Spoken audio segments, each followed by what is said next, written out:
It's Appleseed. It's a piece. Appleseed. A piece. Appleseed. It's a piece. Appleseed. A piece. A piece. Appleseed. Appleseed.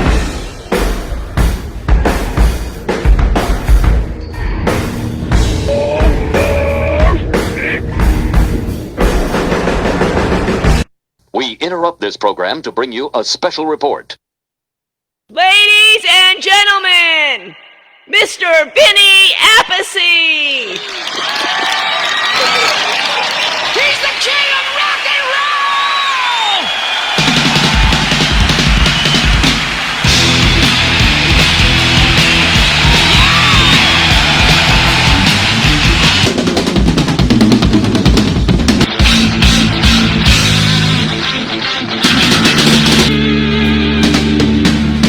He was straight from hell!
All right. Got that out of my system. How's everybody doing? Good to be here again. Day before St. Patrick's Day. I even put a green light up, but it looks blue. What do you know? Anyway, happy St. Patrick's Day to everybody. Couple of quick announcements. I'd like to wish Tanya Fuco a happy birthday today. Tanya is Joe Fuco's beautiful wife. Joe is the mastermind of Sawtooth Drums and Chromacast, GoDPSmusic.com. And it's her birthday. I think she's 27. So what a great day for a birthday right before St. Patrick's Day. Anyway, so happy birthday, Tanya. Also, what was that blip before? My God, somebody yelling that it wasn't working right. Holy shit.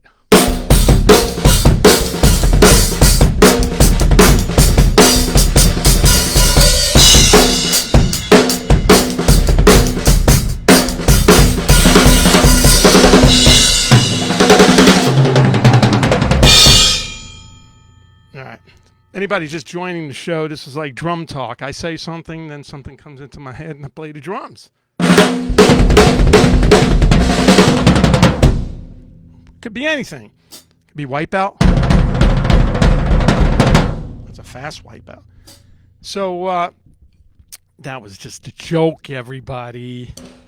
Because right before that, it wasn't a joke, and it came on. I went live for a minute, because I'm doing this like hours before 4 p.m. start time. Yeah, I'm getting the drum sound, get the drum sounding good. You know, I'll just play.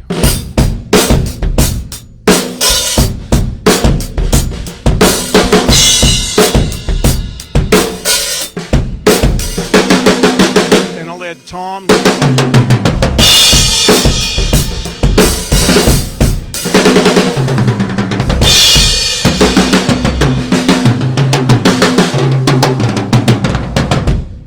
I get the drum sounding good, make sure that bass drum's nice and hefty and loud.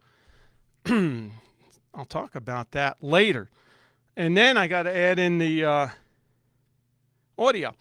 And it always changes, you know. Sometimes all these weird things happen. So anyway, I forgot to push the test button. So it went live for like 30 seconds or something. And all of a sudden I got all these comments. So I just left it. Then I thought it would be fun to just do one that looks like it's a mistake. And I'm yelling, "What's going on here? It's not working." That was just a joke. So I'd like to welcome our special guest, Charlie Trimble, back to the show. He missed 1 or 2 shows. He was in a car wreck a couple of weeks ago. God bless you, Charlie. We all prayed for you and sent positive thoughts. And the show wasn't the same without Charlie. That's my opinion. Everybody was asking about Charlie. So welcome back, Charlie. What a rocker. And also, you know, what's this daylight savings time shit? Why don't you just leave it the way it was or is? Leave it the original time, which is, I think, the original time was this time when we put it ahead. But I grew up in Brooklyn, and I was told as a kid, I go, what are we putting these clocks back and all that shit? They go, well, for the farmers. And I, growing up in Brooklyn, I said, where are the farmers in Brooklyn? Are they around a corner or something? Man, it was just all brick buildings where I grew up, and it's the farmers. They put it behind so the farmers have light at 6 in the morning. Which they don't have now because I got up at 6 in the morning. It was still dark. Yeah, I get up early. I don't know. I'm an early bird all of a sudden. Not on the road. So, yeah, I got to get used to this stuff. But I like this time. It's a later, you know, what crap and whatever. And then the other big thing is I notice on my Facebook, man, I'm getting a lot of like pictures and little videos of people's dogs are watching me. I got Teddy the dog, Paul, my good friend Paul's dog, and Jade and Angelo's dog, and I'm like becoming the dog whisperer.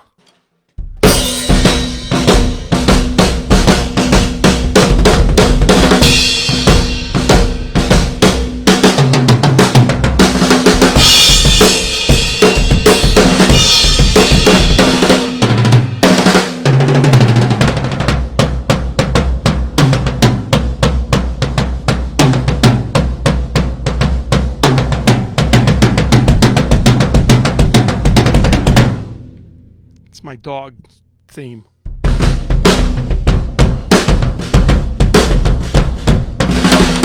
Yeah, so anybody else got any dog pictures, send them in.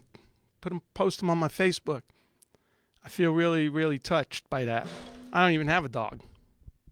I'm dogless. Petless, actually. Lollipop and we have 2 turtles. That's it. It's her turtles. And they stay inside, but they don't do anything, you know. So anyway, so that's what's going on. What else is going on? We're still working on Last in Line album and stuff. And working a couple of ideas. Hopefully we'll get that out. We got dates in October. And I got a date. We're just calling it Sabbath Nights. And I play all the Sabbath music. I've been doing this. Started in Cincinnati with my good friend Mike Carr, also known as Matt Carr, when the police are looking for him. And we got 2 shows in Cincinnati on the May 4th and 5th. So keep an eye out. And no, June 4th and 5th. What am I talking about? So 2 shows, and it's a great show. We play a lot of old Sabbath with me on it, and then some Dio, a little bit of Dio. It's fun. I love playing that stuff, you know.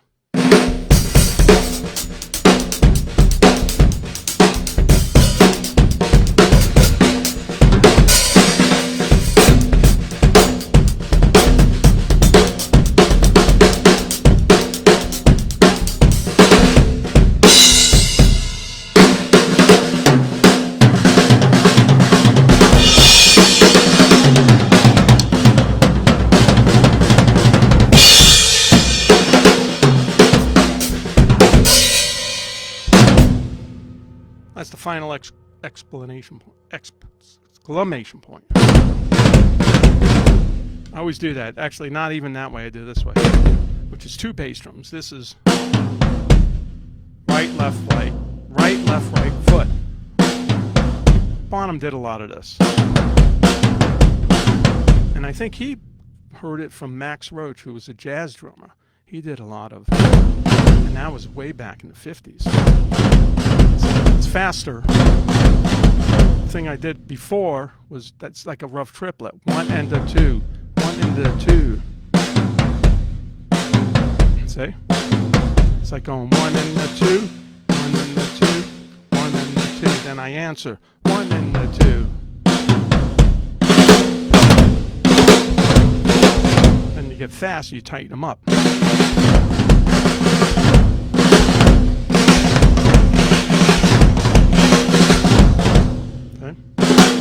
And I do them a lot with 2 on the bass drum, like this. 1 and a 2 is still 1 and a 2, but 2 on the bass drum. It's a little more powerful, but it's more work because you got to get 2 on the bass drum. You can combine them. See, first one, second one.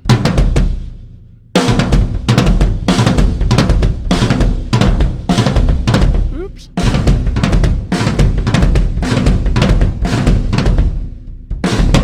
So that's what I like about the show. I can make mistakes.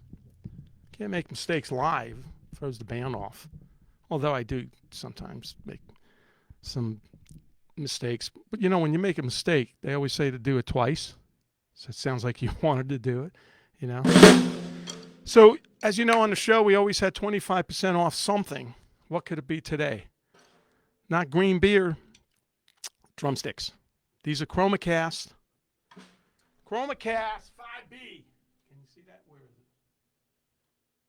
I don't know if you can see it. These are 5Bs, and I play with the butt end. You know, you got to have good sticks. These are really good sticks. They're really comfortable. They last a long time. And if you want to sound good, you got to have good sticks. If you don't have any sticks, you sound like this.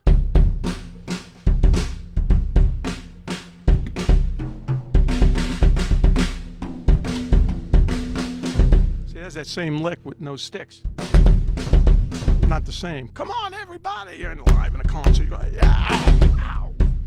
Kills your hands. But if you have good sticks,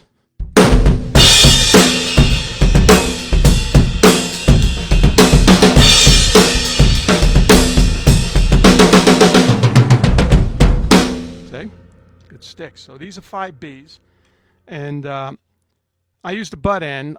I don't know when I started using the butt end. It was when I was a kid. And I don't know, I just stuck with it. I like the sound of it. I like the feel of it, you know.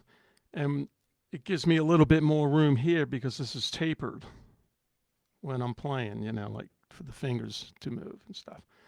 When I play with the butt end, it's louder, you know.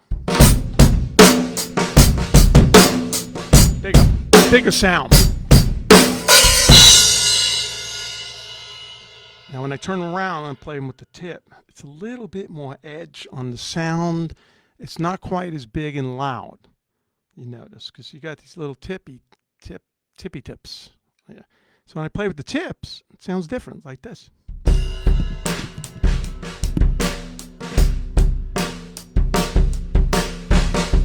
See, so that's why I don't play with the tips. Anyway. Okay, what else we got? We're going to go out to eat tonight. The neighbors next door. We're going to go out with them. And we're going to go to some Irish bar, which probably has green beer and green stuff. Green things, you know. So we're going to go do that. And that's for dinner tonight or food tonight. They're probably happy because my room used to be right next to their house. And I was playing like this. That bass drum kicks through any wall.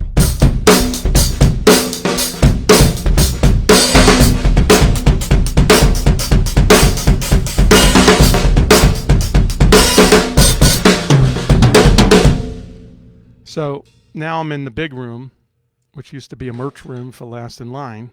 It's half merch room over there, but this works out great. I'm not stepping on all the wires so much. I'm still stepping on wires. I don't know why. I just don't look down when I walk. I should.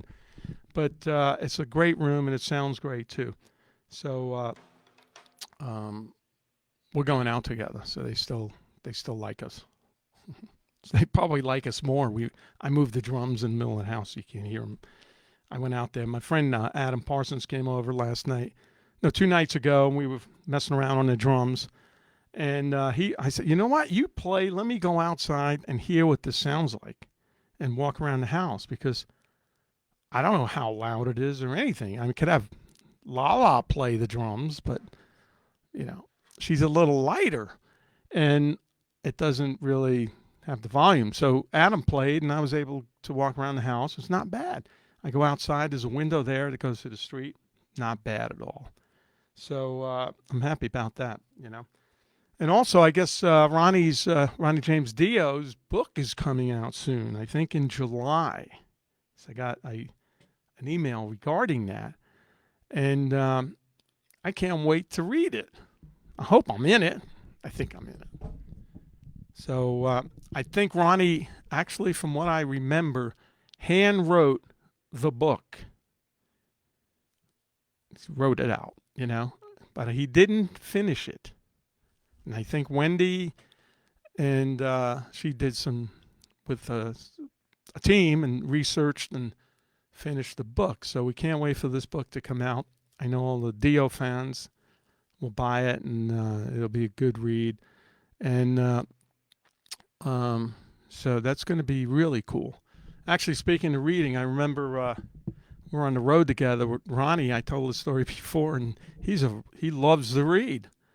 And he could read a book in 2 days, and I'm like, a book I'm reading this book like every 2 months, and I never finish the end. I got books I never finish the end. It's weird. But Ronnie would ask me, hey, you got any other books? He finished all his books. I go, yeah, I got a book. So he gets it. Then he's laughing the next day. He goes, man, you folded the page over like almost every page or every other page. Maybe there was a big run of 2 pages you read. You fold the page over. That's really crazy. So I want to just show you, so I've been recording a lot in here, you know, and when you're recording and you're playing to a song, things matter. Even like that last song, that was Frozen Summer, by the way, by Three Legged Dog. And that was released, God, in the 90s. Chad West on vocals, Carlos Cavazo on guitar, Brian Young on guitar, Jimmy Bain on bass, and me. And it's a really good record, really good, but, you know, there wasn't much of a deal and organization behind it as usual. So there it is, but that's called Frozen Summer. And there's a lot of accents, like...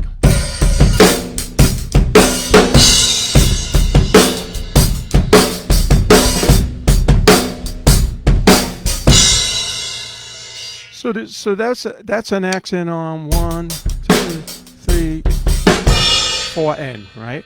So you can go just accent the end of the 4, like.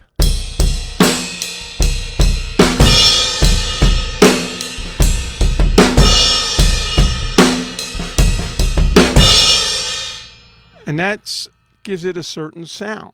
But when you're recording, sometimes, say you do that, fill into that accent. It's not really fill, it's just an accent at that point. It just doesn't sound that good on the song. So you can do a snare in front of it, like...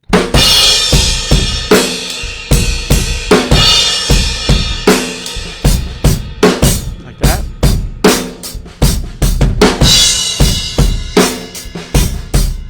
Say it sounds a little bit heavier than no snare. But they all kind of fit the texture of the song, you know. So that's why when you're in the studio, you can be creative.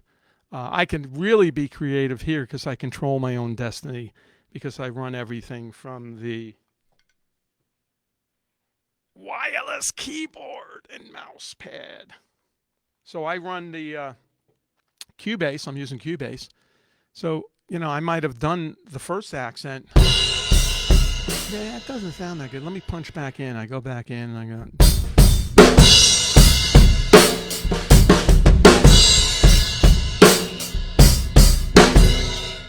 Now, maybe that doesn't sound powerful enough. So now you can go 2 on the snare. So...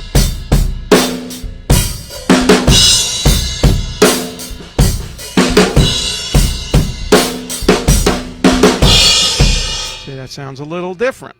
So there's all these ways to do an accent that's on the end of 4. See? Now if you want to get really powerful, you can do 3 on the snare, like this.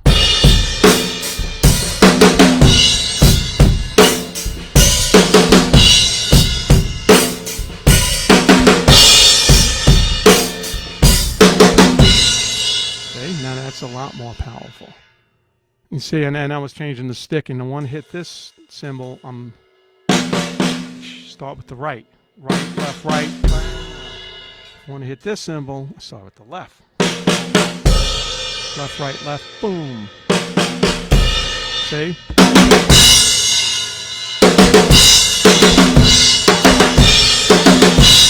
Right now the mic's in the way, you know? So you got...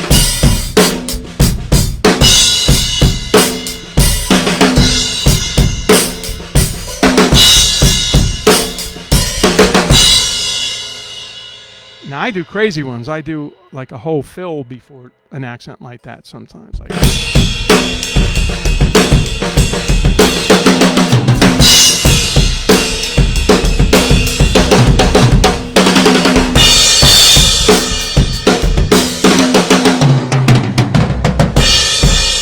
see? That's the crazy ones. So anyway, just to demonstrate how many different accents there are, it's interesting. And maybe live it wouldn't matter so much, you know.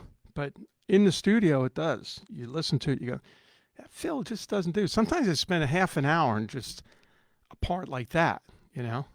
The other day, I was doing something yesterday.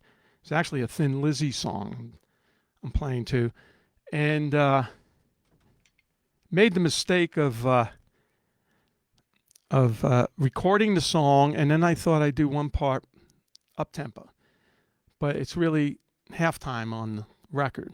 But I figured change it up a little bit, but they wanted it the other way, so that's when Adam came over and we started messing around on the drums, and I said, hey, check this snare out. And I took this snare drum off, and we put another one on, and another one, and then this one, and then when I went to go punch that part in, the snare doesn't sound the same. I'm like, what? You know? It's like I actually record me playing and just solo the snare drum, so you hear the previous snare drum, you know, whatever it's doing. Here's the punch. It sounds different, you know. I was just holding it there, but it was the tuning. It was the level, all these intricacies that happened. The snares might have been a little tighter on the original one. It was driving me crazy. I'm like, oh man, I can't get the snare to match. And I do the part. I go, nobody would notice with the whole band in, but it changes slightly. So I notice, you know. So finally, by just soloing the snare, listening to it, tune it up, try it again, and I got it. So the studio is just another animal, you know. This snare is the original sawtooth snare drum. This is actually the small one, 5-inch. This comes with the kit, so it's not a expensive snare drum, but this snare drum sounds great.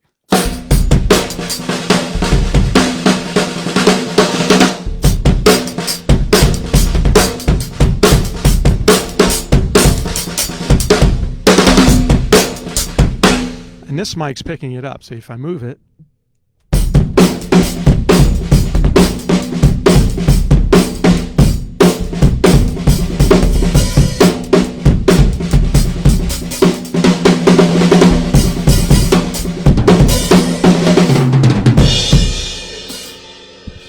it's that cool snare drum, and then I got the other snare drum, which is the Hickory 6-inch, which is a beautiful snare drum, and that sounds great too. So the snare drum, this whole kit is actually a value kit, and just sounds great. Listen to that bass drum. And also the sticks are 25% off. So these are 5B ChromaCast sticks, really comfortable sticks. Here they are. So check it out. There's a coupon on the side, and if you're looking for some sticks, these are the ones. Remember to play with the butt end, you know, and 25% off, I believe. So check it out, ChromaCast, and you can get that deal. And because I used one time, they came out with these fiberglass sticks, right? And I said, oh, wow, okay. And it came with a sleeve. So you put the sleeve on the stick. But the stupid thing was I think I had to play with the tip, which I didn't like. Or did I do? I don't know. He goes, now when you dent it, you can take the sleeve off and get another sleeve and put it on. I went, hey, how cool is that? So I played it, tried it live. I think after one song or two songs, it started denting in. Problem was, I dented it into the aluminum. They were aluminum sticks, not fiberglass. You couldn't get the sleeve off, you know. It's not going to work. So, and also, from what I hear and I feel, wood is the way to go with sticks. If you're playing and you're pounding it and the stick breaks, it's supposed to break. Aluminum, it's not going to break. So the vibration is going to go into your wrist. This is not a good idea, especially if you play, you know, heavy music. So I stopped using those and I went back to wood, you know. Wood sounds better too. Okay, I'm going to show you a piece of rock history here. We got rock history. And don't forget the drumsticks. Here we go. This here is this is from 1983. It's all dirty. We're painting the other room, so I got to shine all this stuff up. This is a European tour that we did with Dio, 1983, our first tour, and the dates on here are in Manchester, Bristol, Hanley, Birmingham, Cardiff, Hammersmith, Southampton, Leicester, Sheffield, Def Leppard Country, Newcastle, Glasgow, and Liverpool. Beatles. And this was, we sold out all these shows. It was the Holy Diver Tour. It was really cool. So they gave us this really cool plaque. So this is old. This is from 1983. Check it out. Can you see it? Yeah, I can see it good now. There you go. There you go. Look at that. I was looking for my picture on it, but I'm in the back. See?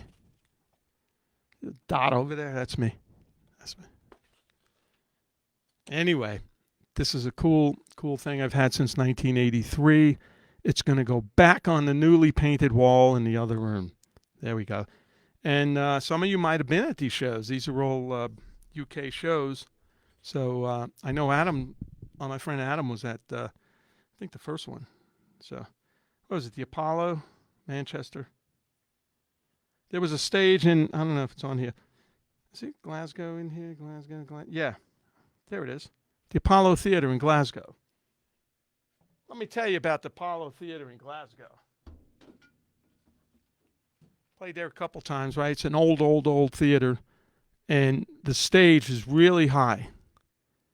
I mean, if you're up front in front of the stage, it's probably above your head. It's probably 12 feet high, 10 feet high, and it's an old theater.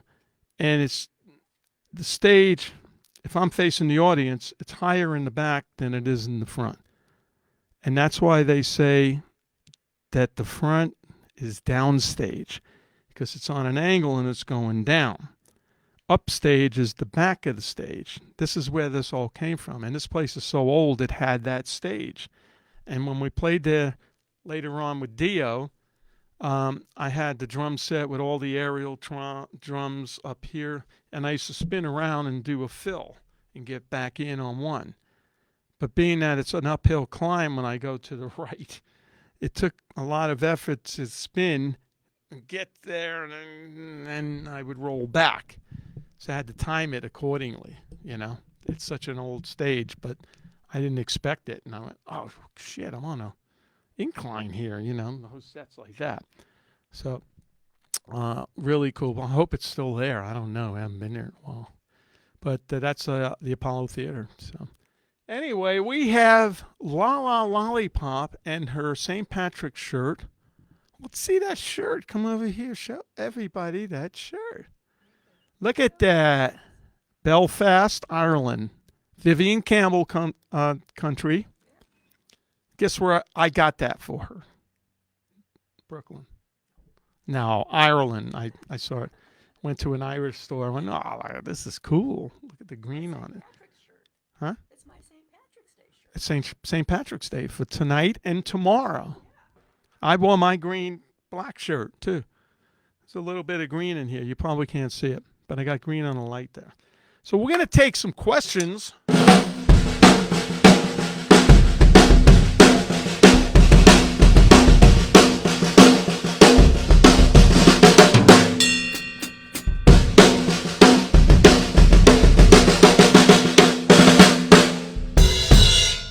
Okay, that was a little shuffle. One hand, on one hand. Right hand's doing this. Then you put the beat in.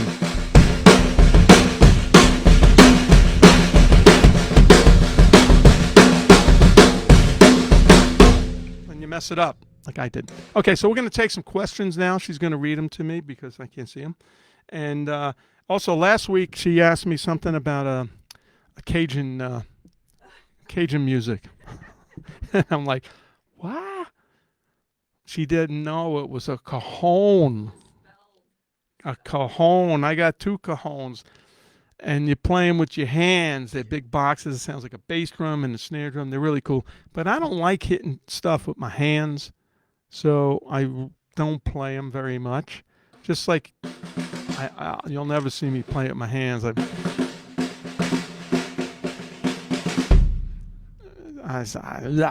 hurts your hands. It doesn't hurt my hands, but it could injure the hands. So I'm careful about that stuff. So it wasn't Cajun, it was Cajon, ladies and gentlemen. The Cajon, who Sawtooth makes great cajones. I got a little one over there, and that one's got a snare level on it, so you can put the snare on too. It's really cool. Okay, what's the questions? First question. When is Last in Line's next album? When is Last in Line's next album? Probably at the end of the year, because we're in the middle of shopping a new deal. We're talking to a company. Water. And we got half of it done, and we're working on the other half. So I would say maybe by year's end. So we'll keep you posted. Check the Last in Line official website. Okay. Take us through how to get the best sound on a drum kit and how to best get the sound out of a fairly muted 24-inch kit. Good question. How to get a good sound in a drum kit. Okay. I know what the whole trick to getting a good sound is knowing what you want to sound like. If you don't know what you want to sound like and you just get a new kit and it comes with heads and you just play it, it's going to sound like that. I know what I want to sound like after all these years. If I didn't, I wouldn't be here. So I want the toms. Right now, these are 3 toms. So if I got 4 toms, 5 toms, I want them to go boom, boom, boom, boom. Like just from small to all the way down the scale until it kicks ass in the bass drum. So these drums are poplar wood, and they sound great. So the tuning...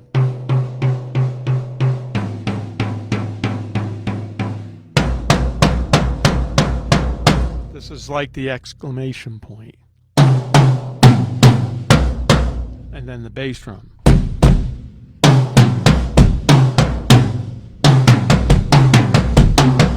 See? Goes from high to low at a good tone. So you can mess around with tuning. Start with your tom, if you got more than one.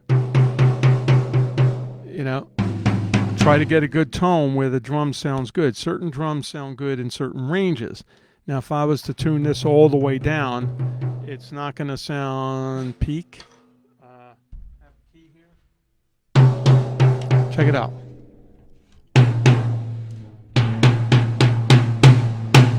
That sounds like Carmine's drum. I'm kidding. I need to do more than one lug. But you see, if it was here, that's really close to this drum, Or if it was lower, see it's starting to rattle, so this drum's too small to go that low. So you mess with it, tune it back up. I go lug to lug a little bit.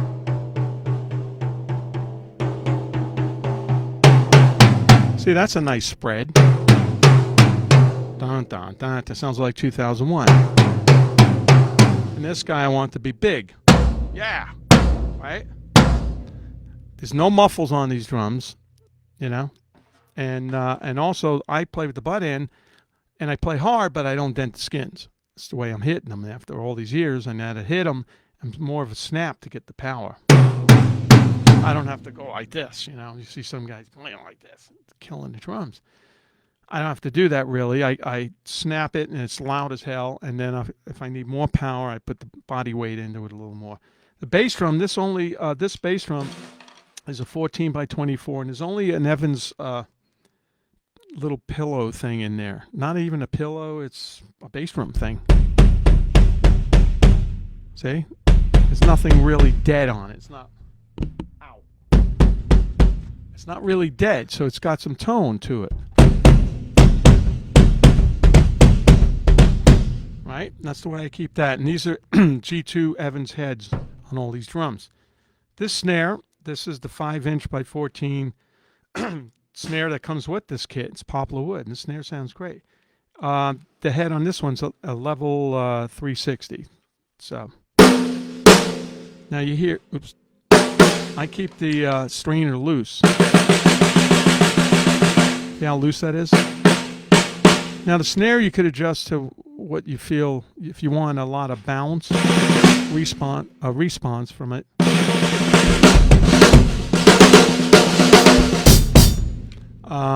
You tune it a little tighter so you get the stick to rebound. Makes it easier to play fast.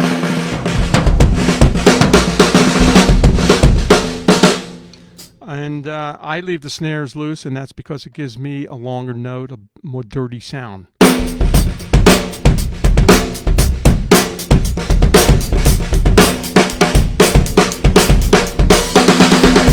See? So that's what I do, and then got to use the right sticks. If you use the wrong sticks, you might have the drum set up, and then it sounds like this. Get the right sticks.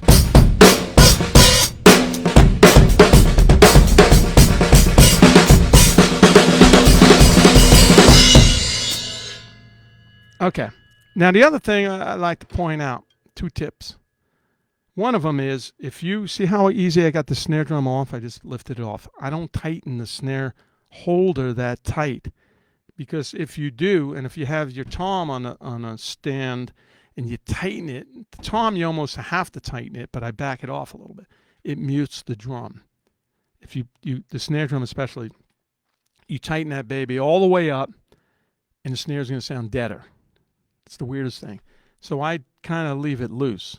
I could lift it, and it doesn't move that much, but its natural ring and tone come out, which is cool. And the other thing with drums is, if you just set a snare drum up and play it, it's going to sound like the snare drum.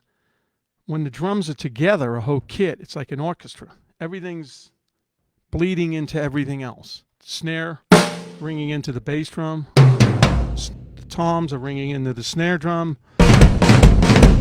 It becomes an instrument. You know, when everything's individual, you take the tom, go in the other room, and just play a tom. It's going to sound like a tom. These things all vibrate together. You know, it's a whole thing. The cymbals ring, everything. So this is a whole unit. The drum kit. So it's an instrument. And that's my story. Okay. Can you tell us about the mics you're using and your mixer?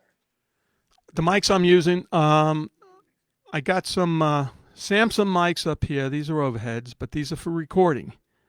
And Samsung mic back, 2 in the back, but that's for recording as well. This, what you're hearing, these are Shure mics. I forgot what number this is, 56 or something. They're tom mics, 3 of those. And yes, I did replace the mic on this drum. I used to get comments. It was a different mic. And the 91 Shure in the bass drum for this, and a 57 Shure.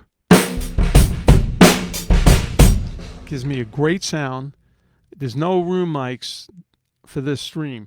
The mixer, it's going through a Mackie mixer. It's an old mixer given to me by Joe Fuco, who owns the place. Not my house, but the company. And this mixer, it's old and sounds great.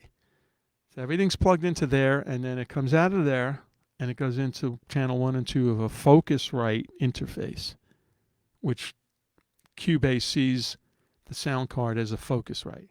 And that's how it sounds good. It took me a long time to figure out how to get a good sound on the stream. You know, I've seen streams that would sound terrible because they're using the mic in the camera, or it just doesn't sound good. So this has the sound I like. I love the bass drum.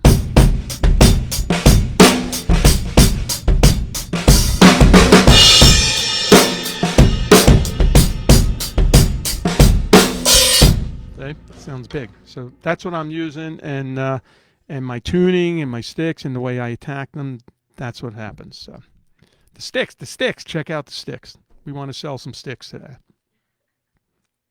Okay. What was the first song you played with Dio in Antioch? Is that count? What was the first song we played in Antioch, California? That was the first gig Dio ever played. We got the band together with Vivian Campbell, Jimmy Bain, Ronnie, and myself. And we were scheduled to go out on the tour with Aerosmith. They were playing outside venues. And the first gig was a warm-up show for us in Antioch, California. We never heard of Antioch, California. It's up north. somewhere, and it was called the Concert Barn. So we thought, well, that's a good place to warm up. What the hell? We still don't know what we're doing. We did the album, but we didn't have endings down and all that stuff. So we didn't think there'd be a lot of people there. So we get up there, we do sound check, and it's like it is a big barn. It's got a roof on it, like a big shed. And we get there, and then showtime's like 3,000 people show up, and it's sold out. We go, oh, shit. We don't really know the endings, and we rehearse, but, this is just a lot. A lot to remember, So that show was great. The first song was Stand Up and Shout.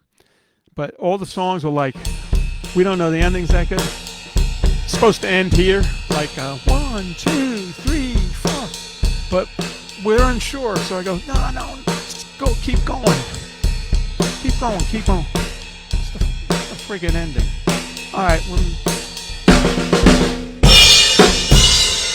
whatever the ending was, but the endings went on for a while.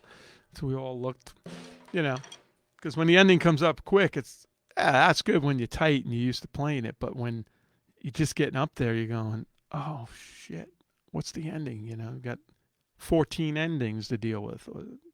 And Ronnie used to like to change. Yeah, he liked to go into different songs, medley style, and do these elaborate endings. Pretty funny, but that was the first gig. It was great. Okay. You have any good stories about the Caribou Ranch in Colorado? The Caribou Ranch in Colorado. That's the Caribou Ranch is a ranch recording studio up in Nederland, Colorado, which is 8,000 feet up in the air. And that's where the band Chicago did a lot of their work. There's a lot of people recorded up there. Ronnie wanted to get out of town. He wanted to get out of L.A. and do the next album up there. Okay, whatever. So we went up there in April, and there was still snow on the ground. And the way it's set up is a big studio housing, kitchen thing, one building. Then there were all these little buildings, some singles, doubles, and we just all had a different building to sleep in, and that was our room because we were up there for 6 weeks. And but it was cold and it was hard to breathe. It was like you walk to the studio, plus you're in snow, and it was like, oh man, I'm out of breath. So it took a couple of days to get used to that, and we had a good time up there. Our party host and entertainment director, Jimmy Bain, who, if anybody knows Jimmy, was the entertainment director of all the tours. And he went down to Boulder was the nearest town, and picked up some partiers and hit the booze store, and we were making grain alcohol strawberry daiquiris. So there were nights where I don't really drink that much, but there was one night where I drank those things and I couldn't move.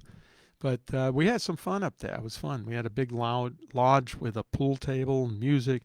So we'd invite people up and just have a good party. There was nothing else to do when we were out of the studio. And that's where we did the Last in Line album. We finished Last in Line and I Speed at Night. And we only had 6 songs when we went up there. And we wrote another 2 or 3 to continue. But we had fun. It was cool. Okay. A couple more questions. What happened to the kit from the Sacred Heart tour? What happened to the kit from the Sacred Heart tour? It's in the garage. Some of it. That was the white kit. Actually, I have the snare drum. I'll show you guys that snare drum next week. It's a 6-inch Tama that was from Sacred Heart tour and the album and the whole thing. It's a great sounding snare drum. And I'll show it to you next week. Really cool snare drum. Okay. Is your drum book finished, and do you have a release date for it? No, I don't have a drum book. I mean, I'm writing stuff down. I do lessons and stuff with my couple of buddies, and I always come up with stuff. Like here, I come up with, I like that. What's that? And then I'll write it down. But then I got to put it on. I got software, music software, and it's not like writing it down. You got to deal with the rules with writing with music software. You got to have the rest correct. You got to, you can't just write it. It's got to be correct and mathematically. So, but I will finish one up. So I'll keep you posted. But I'm going to write a regular book too about my whole journey of music and stuff. It's going to have some blank pages in it because I don't remember stuff. And it's going to have some Italian recipes for like meatballs and sauce and gravy, the whole thing. Pasta, make good lasagna, then read a little bit more as a blank page. Another recipe. Come on. Where else can you get that? Okay. Yeah. Can you tell about the exploding briefcase story? Explosion briefcase story.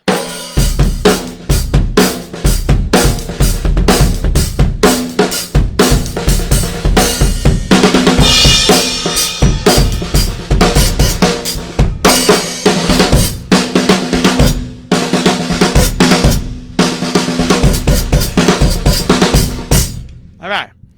Well, that was just what I used to do on the road with Dio. Is the accountants used, we'd play the gig, then we'd go back to the hotel, hang out, go down to the bar, and there were nice hotels and stuff, and we'd all sit around, and then the accountant would come down, and he'd have all the money in the briefcase. He put the briefcase down next to him. He's in a chair. He put it over here, and I look at it, and I go, oh shit.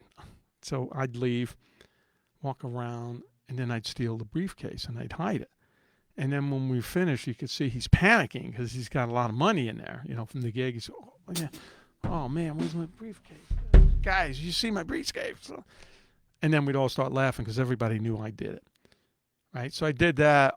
All the accountants we had, I did that too. And then one night they thought, let's get Vinny. So probably Ronnie's idea. So they hooked up a little bit of an explosive to the briefcase. It was a Halliburton. It was metal, so it wasn't going to harm it. It would have been funny if it harmed it and it set all the money on fire, but it didn't. And so my pyro guy did it, and then there comes me sneaking around somewhere.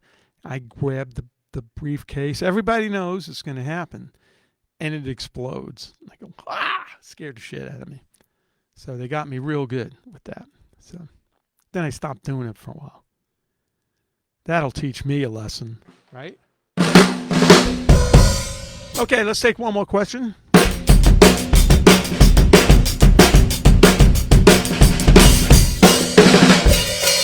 Lala, you want to play a little for everybody? No. He's requesting a Lala and Vinny duo drum solo. Oh, Lala and Vinny dual drum solo? I can do a video of that. You see that video with Lala? She played, and then all of a sudden she took a couple lessons, and then her grew hair on her hands, and she played really well. Okay.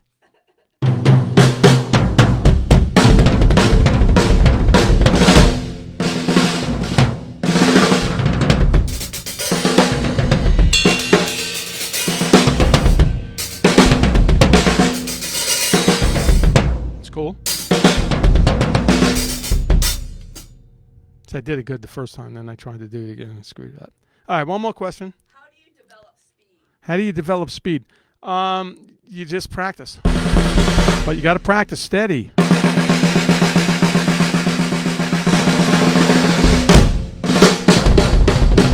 See, these things are fast. And you got to sit there, say this one, get them steady. That's left, right, foot. Right? So when it's fast, it sounds great, So you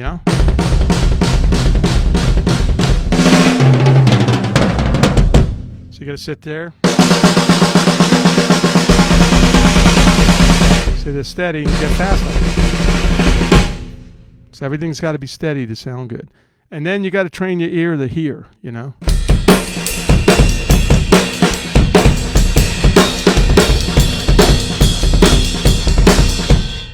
So it's a lot involved, but the most important thing in drums is to play steady. Speed is last. That's my motto. Speed is last. Okay. Anyway, I want to thank all you guys for joining me, and welcome back, Charlie. Charlie rocks. And I'll see you guys next week. And happy birthday to Tanya. And I want to see all those dog pictures. Thank the dogs for watching me too. I didn't know I drew such an audience, and that's really cool. Should I change my name to? No, I won't. Okay. Dog whisperer. Well, I said the dog whisperer, but I can be Vin, Snoopy, Dog, Snoop. I don't know. All right, thank you guys, and be safe. See you next week, and for another installment of Anything Could Happen here on the Drum Set. Don't forget the sticks, 25% off, and all the other cool stuff up on the site. All right? Thank you. Be safe. I'll play a little bit, and then out.